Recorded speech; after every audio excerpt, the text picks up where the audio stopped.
Hey everybody, it's Peter. I passed out in a field dressed as a horse girl, filming a documentary. I want to tell you all about it. I got some fun bloopers to share, as well as the footage of me passing out. How you doing? I'm doing good. I got a new documentary coming out. It's called Horseshoe Theory is Right, but not how you think. So where I filmed, it was hot. It wasn't like insane hot, like you would think that it's very important to care about heat exhaustion. It's about 89 degrees. It was extremely humid, but 89 degrees isn't a big deal. However, this is the costume I was wearing. There's a couple of components to this costume which allege to have heat dissipation mechanisms. For one, the coat is a mesh material. I bought a real rider's coat, which was like $100, which is way too much to spend on something stupid like this. But I wanted to go authentic, and I made this over 6 months. So relatively speaking, $100 isn't a hell of a lot of money. That's what I'm telling myself. And second is the helmet, which is very cool, at least figuratively, not literally. Figuratively, very cool. I actually have it right here. Look at how cool that is. It's a matte black. I want to call to attention these vents on the top, the front, and on the back here. Those are supposed to dissipate heat. Now, in my field work, so to speak, I learned an important fact about the heat dissipation mechanisms in this costume. They only work when you're riding a horse. You see, the mesh material of the coat is meant to create a little bit of resistance and more surface area that wind could carry away more heat. And these helmet holes, cool and effective as they look, are intended to circulate air throughout the top. Goes in the front, goes over your head, and comes out the back. So anyway, I found out that 89 degrees might as well be 105 degrees. You see, I was essentially a walking greenhouse effect. That being said, getting this shit done is important to me. I care about it. This is my passion project, very important documentaries on YouTube. So as I have learned to do with screaming children in the car, I simply left my body and continued on. Now, I consider myself a pretty good performer. I do a good job with the execution of the lines. I take my time. I do as many takes as possible, necessary to get the one that I want. But I'm also really blooper prone. Blooper prone. I swear to God, that was not on purpose. That was a legitimate demonstration of exactly what I'm talking about. Blooper porn.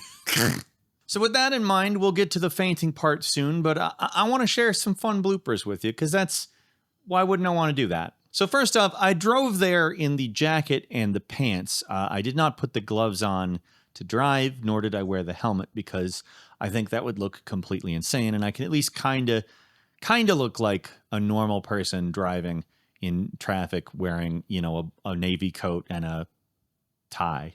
I also had not tried the gloves on because I ordered them off of Amazon last minute. These gloves I would not be acquitted in. They fit all right. Not great. Good. Fine. They're fine. I'm also, as I'm saying this, realizing that the helmet and the coat that I went into detail with you were not the only reason I was retaining heat. The gloves in question are leather and black, so I'm sure that had something to do with it as well. Some of these bloopers are due to my gradual heat stroke, and some of them are due to things like me putting things in the teleprompter twice, or the teleprompter no longer recognizing that I'm talking. Because the teleprompter I use, which is an app called Prompt Smart, actually listens and scrolls the teleprompter with your voice. Anyway, let's move along. You'll probably be able to tell when those types of things happen. So here. I included that so you're aware it's not insignificant for me to say. I guess we have two of this one. I don't know what the fuck that is. Destiny challenged this dichotomy. Destiny challenged this dichotomy.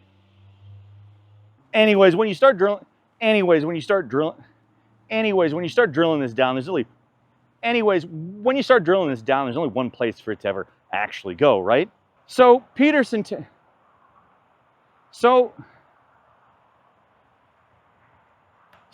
yeah, you can probably tell the difference between technical difficulties here and the view from halfway down happening inside my head. But there's also fun things like me realizing that my dick is very visible. If anything, I think would be a gotcha against all strictly partisan concerns. Bleh. You're welcome. I was pretty self-conscious about how visible my dick is in these fucking clothes. Don't get me wrong, I think it's very funny to make sure that people who hate me are aware that I have a big dick. That is like their worst nightmare. But there is a point where it's too much. So the second attempt, I went back with slightly more restrictive underwear on, let's just say. I will say that I did film part 2 and 3 again the next week.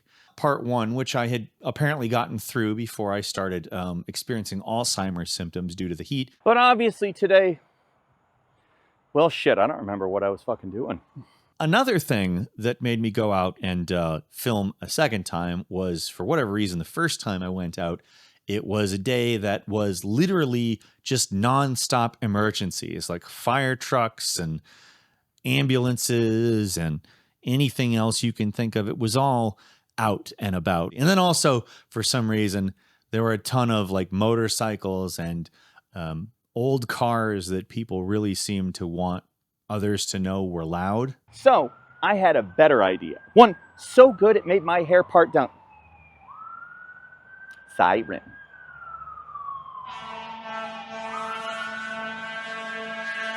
To really drive this home, why is everybody with the shittiest car out today? Fuck me.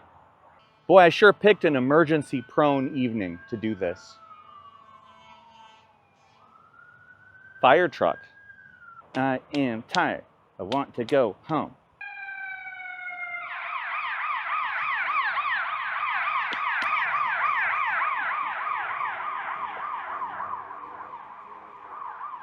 Get off. Move it along. Move it along. Oh, you're turning that way.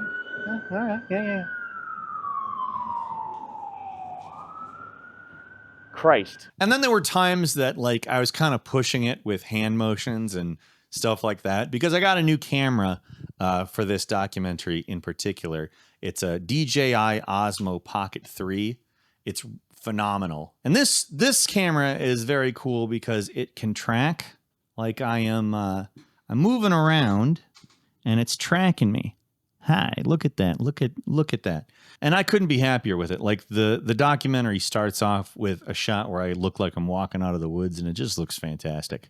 But there were times I feel like I decided I was going to do a 3D cartoon from like the mid 2000s when they first started being like Shrek 3D, like check it out. Madagascar. Whoa. Whoa. Once we really grasp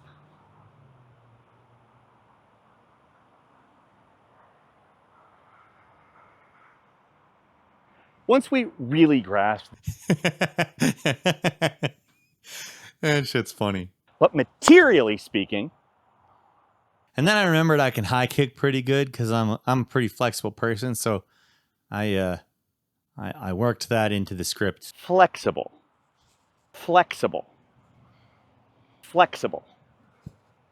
Flex. It's gonna be some pretty fucking funny bloopers. There's just gonna be me saying flexible repeatedly. Flexible. This shot is one where I had to utilize the autofocus on the FX30, which is really, really fast and good. But it also meant I needed to put like a thing where the autofocus would work with it and also look good. And when it's not a face, that's not actually that easy. So I did that a bunch of times and I realized it sounded really funny when I kept saying the same thing over and over. At least it's really funny to me. I laugh really hard at that kind of shit. A horseshoe. A horseshoe. A horseshoe. A horseshoe. A horseshoe is one. A horseshoe? See what I mean? That's funny. I think that's funny. Okay, so here's where we're going to transition into what I looked like in part 3 of this documentary. Probably when I should not have been outside anymore. I removed my helmet at the start of part 3 to be respectful of the people who were dying that I'm talking about. And I don't know why probably the heat stroke, but I didn't put it back on. And if you look at how I'm standing in this shot and the fact that my gloves are gone, like I walked off camera and I came back without gloves, but look at my fucking face. Tell me that's not funny. That's funny. Oh, I'm going to throw up. Definitely have heat stroke. Hold up, horseshoe. And then here I decided I was going to sit down. Fuck me. I was just going to sit down in the middle of the documentary. It doesn't make any sense. I just sat down and I started doing the lines from there and thought, I'll figure out some way to use this. I created no context for sitting down. I was just going to cut out of the rest of the documentary back to me, and I was just going to be sitting there looking like I'm about to die with my hair like that. And here's where I start slurring stuff and can't talk anymore. But it still has that contradiction, the socialization of production. But it still has that contradiction, the socialization of production and the individual flute. They become more similar as we reach the extremes. The next stage of human society, whatever that looks like, it's something else.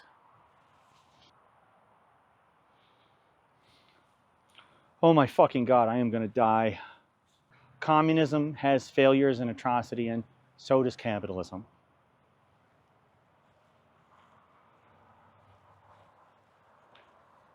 I did actually throw up there. And then when I came back from throwing up, I don't know why, but my jacket was tucked into my pants.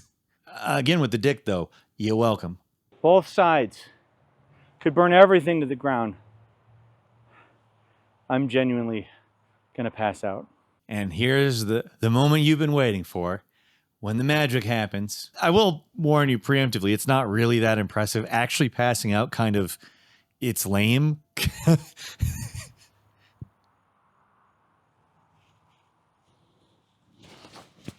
Like in a movie, it looks awesome. Like people go, oh, and they slam on the ground in slow motion. It looks like the thumbnail to this video, which is a great thumbnail, but it's not what the footage looks like. See, it's really, it kind of sucks. Like I kind of like jitter on the way down.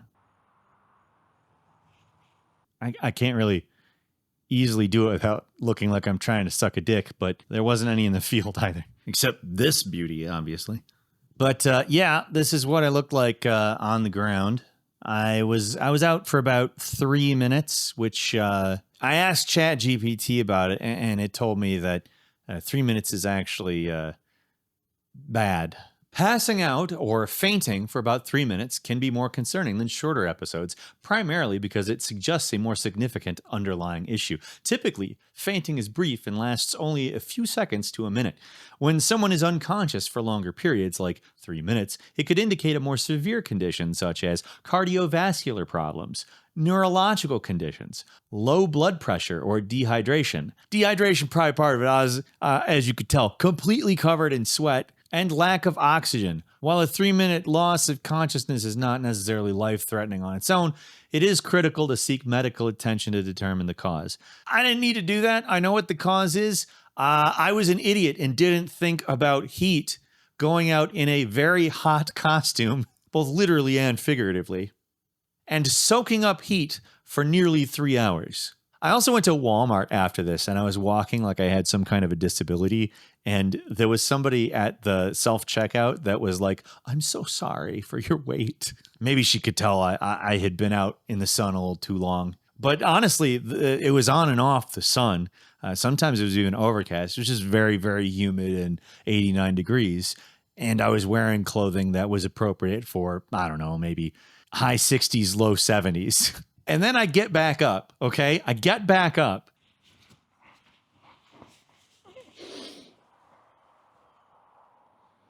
And when I get back up, for whatever reason, I decide, hey, I'm going to finish this.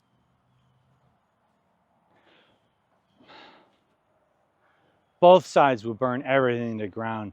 I was clearly deranged at this point. I did realize that my coat was tucked into my pants, though, so good for me on that. So yeah, I passed out in the field dressed as a horse girl, for horseshoe theory is right, but not how you think. So as usual, I adapted the documentary script to a booklet that you can purchase on Amazon.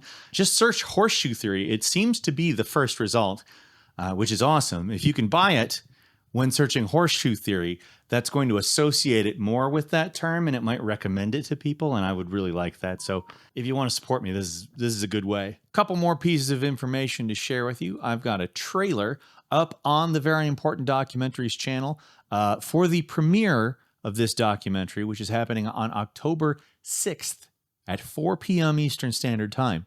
And you should head over there, watch the trailer, and also click notify me so you get a notification when the premiere is happening. My friend Caleb Maupin and myself are also going to stream on my channel as well as his prior to the premiere, so we can talk about it, try to gather up an audience and take them all over to the premiere. I think that's going to be a lot of fun. Second order of business, the final thing I wanted to run by you, I started a band. It's called That Darn Racket, and my cover of Genuine's Pony, which I'm using for the Horseshoe Theory documentary intro.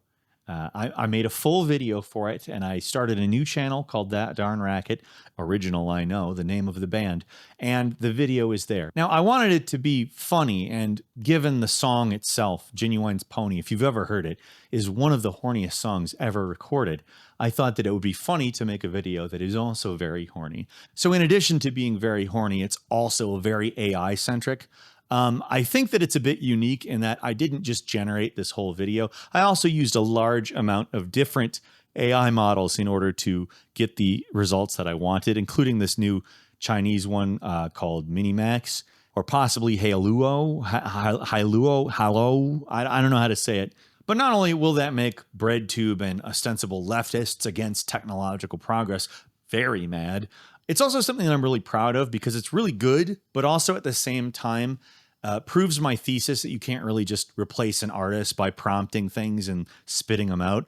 If you want something good, there's a ton of manual work to do. And my next video is going to be an in-depth look at that.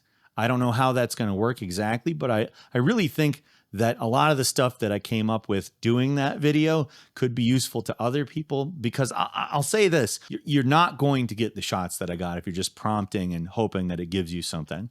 It doesn't matter how good your prompts are. There's so much more that goes into this than that. I will teach you how the magic works, and although that makes some people mad, I think democratizing storytelling, as so many of these AI influencers are talking about, is actually a noble cause. Also on October 12th, if you're in the Chicagoland area, we have an all-day workshop with CPI. It's free.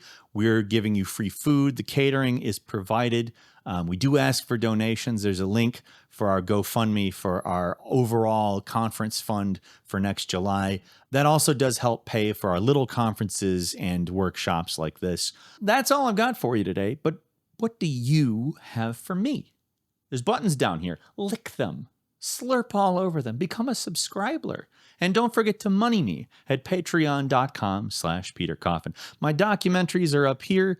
Other ones of these types of videos on my channel are right here. I think you'll like both of them. Thanks for spending time on these and this. And I'll see you October 6th. Or maybe before then if I make that making of That Darn Racket video first. But I will definitely see you October 6th. Have a good day.